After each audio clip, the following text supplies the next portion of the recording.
네, 오후부터 비가 그치면 공기가 얼마나 더 탁해질지 이것도 참 걱정이에요. 예, 정말 우려가 큽니다. 네. 네. 방기성 K웨더 예보센터장 연결해서 이번 황사의 여파 어떤지 짚어볼게요. 센터장님 나와 계시죠? 네, 안녕하세요. 네. 지금 중국 베이징 남부 지역을 보면 미세먼지가 1제곱미터에 4,600 마이크로그램을 넘었다. 예, 이렇게 지금 전해지고 있는데요. 우리나라 미세먼지 매우 나쁨의 30배라고 합니다. 이 정도면 중국도 평상시보다 상황이 안 좋다고 봐야 될까요? 최근에 중국에서 발생한 황사 중에서는 가장 최악이죠. 어제 그저께 이제 고비 사막과 내몽골 공원에서 발원했던 황사가 이제 어제 중국 북동부 황토고원지대에서 발원했던 황사가 합쳐진 겁니다. 그러면서 최악의 황사가 발생을 했는데요.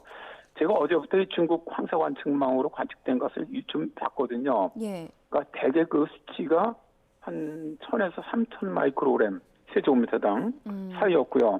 베이징 같은 경우도 어제 한 2000 마이크로그램까지 올라갔었는데 예. 가장 심했던 곳이 이제 말씀하신 베이징 남부 지역이죠.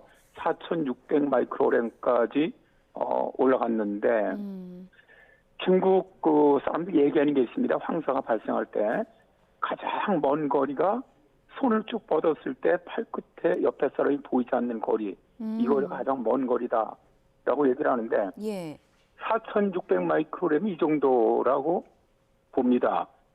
중국 같은 경우 이제 미세먼지 농도가 거의 2,500 마이크로그램 이상이 넘으면은 항공기 운항이 전면 다 금지되고 예. 고속도로도 다 차단시키거든요. 그러니까 뭐 이 정도의 미세먼지 농도라면 거의 앞이 보이지 않을 정도, 아주 매우 짙은 그런 농도라고 보시면 되겠습니다. 예. 그래서 우리나라에는 어느 정도로 심각한 영향을 미칠까 이 부분이 관심인데 위성 사진 보니까 고비 사막 그리고 내몽골 고원에 안에 그냥 황토색 구름이 넓게 퍼져 있더라고요. 여기에다 중국에서 발생하는 먼지까지 더해져서 우리나라에 오는 겁니까? 네, 그렇습니다.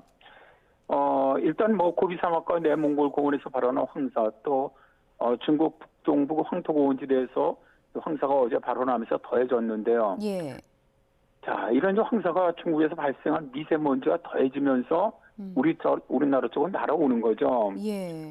황사는 이제 모래 폭풍에서 만들어지기 때문에 자연적인 것이다라고 생각하시면서 좀 덜 위험하다 그렇게 생각하시는 경우가 많은데 사실은 그렇지는 않습니다.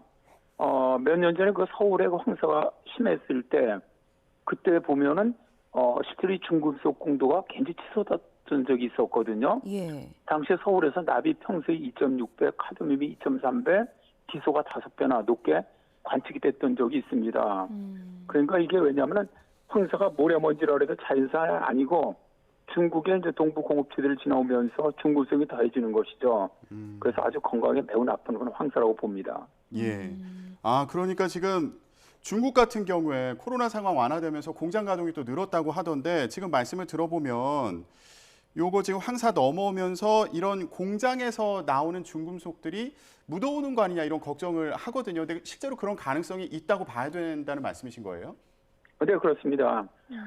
중국의 경우 이제 코로나 봉쇄가 완화되면서 산업 가동을 지금 매우 많이 늘렸죠. 특히 이제 에너지 공급을 위해서 석탄 발전소 가동을 대폭 늘렸는데요. 우리는 이제 미세먼지만 몸에 나쁘다고 생각을 하지만 황사의 경우에도 미세먼지 못지않게 건강에 나쁜 이유가 바로 황사가 중국 북동 지역의 공업지대를 지나면서 공장에서 배출된 중금속을 모래가 흡착을 합니다. 예. 이 모래먼지가 흡착을 굉장히 잘합니다, 중금속을. 그래서 우리나라로 날아오기 때문인데요. 한국지질자원연구원 이평구 박사 연구팀의 연구 결과를 보면은 평소에는 초미세먼지 속 중금속의 95%가 황사가 밀려 내려올 때는 87%가 중국산이다라고 발표를 했는데요. 자연적으로 발생한 13%를 제외하면 황사가 불어올 때 대부분의 중금속들이 중국에서 발생한 인위적인 오염 물질이라는 뜻이죠. 그런데 중국의 중금속 배출 비율은 석탄 연소로 인한 오염이 72%, 중국의 산업활동으로 인한 오염이 15%를 차지하고 있다고 해요. 예. 그래서 이 황사가 넘어올 때 건강관리 정말 잘 하셔야 됩니다. 예, 호흡기 질환자나 노약자들 그리고 이제 대부분의 분들이 가급적 외출을 삼가시는 게 좋겠다는 생각이 듭니다. 앞서 센터장님께서 가장 심한 곳으로 중국 베이징 남부를 꼽았고 팔을 뻗으면 앞이 안 보이는 수준이라고 말씀을 하셨는데 혹시 황사가 같이 유입이 되면 우리나라에서도 중국 베이징 같은 상황이 발생할 수도 있는 겁니까? 아니, 근데 그 정도는 예상을 하고 있지 않습니다. 예. 현재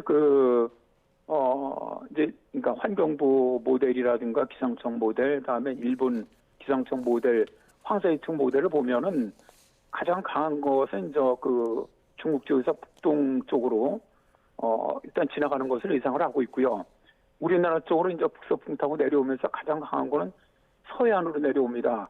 서해상으로. 예. 그러면서 서해와 인접한 서쪽 지역에 농도가 좀 높을 것으로 예상을 하고 있는데요.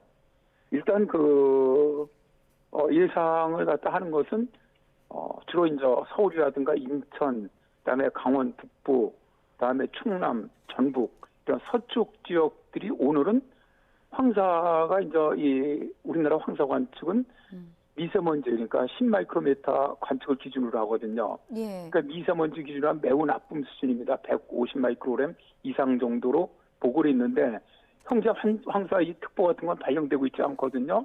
황사 특보는 800마이크로그램 이상이 될 때 특보가 발령이 되는데 네. 그 정도는 아닌 것으로 미루어서 현재 예상하기는 한 150에서 300마이크로그램 정도 서해상 쪽으로 예상을 하고 있고요.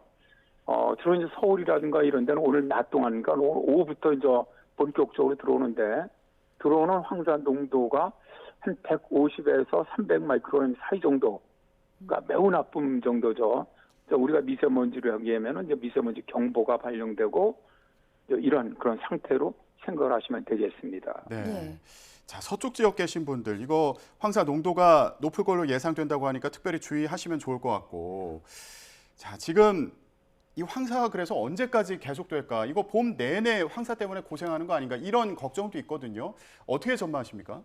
일단 이제 오늘 발원해서 내려오는 황사는 이제 오늘은 주로 서쪽 지역에 이제 영향을 줄 것으로 보고 있고요.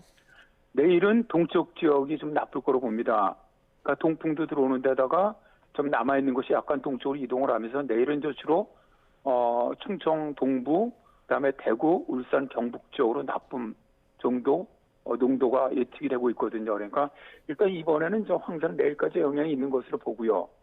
그다음에 올 봄에는 앞으로 한 5일에서 6일 정도 황사가 더 발생하지 않겠나 그렇게 예상을 하고 있습니다. 예. 자, 이런 경우에 마스크 꼭 착용하시고 그리고 노약자분들이나 또 건강 염려되시는 분들은 외출 자제하시는 게 좋겠습니다. 네, 황사 관련해서요. 지금까지 반기성 K웨더 예보센터장과 함께 얘기 나눴습니다. 네, 말씀 고맙습니다.